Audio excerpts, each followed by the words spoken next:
Baik, sebenarnya Assalamualaikum warahmatullahi wabarakatuh. Perkenalkan, nama saya Nurjana Warianti. Di sini saya akan mempresentasikan hasil analisis isu efektivitas kinerja review optimalisasi pajak daerah. Nah, Inspektorat Daerah sendiri ini merupakan lembaga pengawasan internal yang dibentuk oleh pemerintah daerah. Nah, berdasarkan Peraturan Gubernur Kalimantan Selatan Nomor 22 Tahun 2023, tugas Inspektorat Daerah yaitu melakukan pembinaan dan juga pengawasan pelaksanaan urusan pemerintah yang menjadi kewenangan daerah, dan juga tugas pembantuan oleh perangkat daerah. Yang kedua, melakukan pembinaan dan pengawasan penyelenggaraan pemerintahan yang dilakukan oleh pemerintah kabupaten atau kota. Nah, untuk tugas pokok Inspektur Pembantu 3 yang merupakan salah satu struktur organisasi dalam Inspektorat Daerah sendiri, yaitu berdasarkan Peraturan Gubernur Nomor 22 Tahun 2023, Pasal 9 Ayat 1 dijelaskan mengenai tugas dari Inspektur Pembantu 3, yaitu mengkoordinasi, membina, mengatur, dan juga mengendalikan pembinaan dan pengawasan terhadap pelaksanaan urusan pemerintahan yang menjadi kewenangan daerah dan tugas pembantuan oleh perangkat daerah serta pembinaan dan juga pengawasan penyelenggaraan pemerintah kabupaten atau kota di lingkup kewenangannya. Nah, untuk sistem penyelenggaraan pembinaan dan pengawasan internal terhadap kinerja dan juga keuangan ini bisa dilakukan melalui audit, review, evaluasi, pemantauan, dan kegiatan pengawasan lainnya.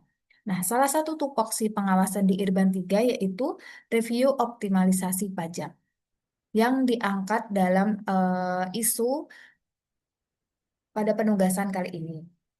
Nah, untuk identifikasi masalah pada review optimalisasi pajak daerah sendiri ada empat. Yang pertama yaitu kurangnya mentoring terkait pengawasan review.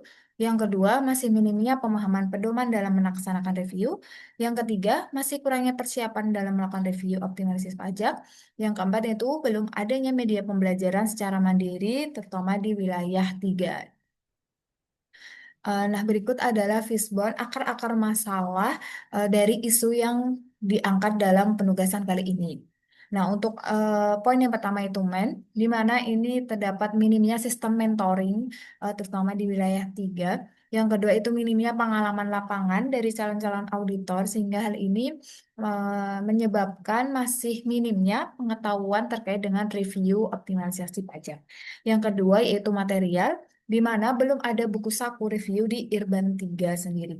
Terus yang selanjutnya itu metode, di mana masih kurangnya briefing pra-review. Nah, dengan adanya kurangnya briefing ini bisa menyebabkan kurangnya persamaan persepsi dalam penugasan review itu sendiri gitu. Terus yang kedua itu SOP belum sepenuhnya dipahami oleh auditor maupun calon-calon auditor. Nah, yang keempat yaitu matching di mana belum tersedianya sistem informasi khusus untuk review.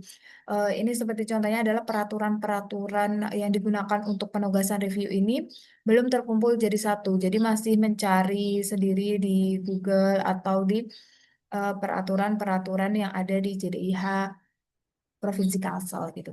Nah, dari akar-akar masalah ini timbullah masalah yaitu berupa kurangnya pemahaman auditor dan juga calon auditor tentang penugasan review. Nah, dengan kurangnya pemahaman auditor dan calon auditor tentang penugasan review ini bisa menyebabkan penugasan review ini tidak akan berjalan dengan maksimal atau tidak berjalan secara efektif. Nah, untuk itu dalam rancangan isu ini diberikan solusi dari gagasan isu ini sendiri yaitu terkait dengan penyusunan buku saku auditor sebagai media panduan praktis yang berisi langkah-langkah review, format kertas kerja dan juga referensi regulasi. Sehingga hal ini akan membantu dari auditor sendiri dalam melakukan penugasan review, sehingga penugasan review ini bisa lebih terarah dan juga terstruktur, sehingga hasilnya nanti bisa lebih efektif, efisien, praktis, dan juga jelas. Seperti dari tujuan penyusunan buku saku sendiri, yaitu menyediakan panduan teknis yang ringkas dan mudah dipahami oleh auditor, sehingga pelaksanaan review ini bisa lebih praktis dan juga lebih jelas, gitu. Baik, sekian presentasi dari saya. Apabila ada salah kata, saya mohon maaf. Wassalamualaikum warahmatullahi wabarakatuh.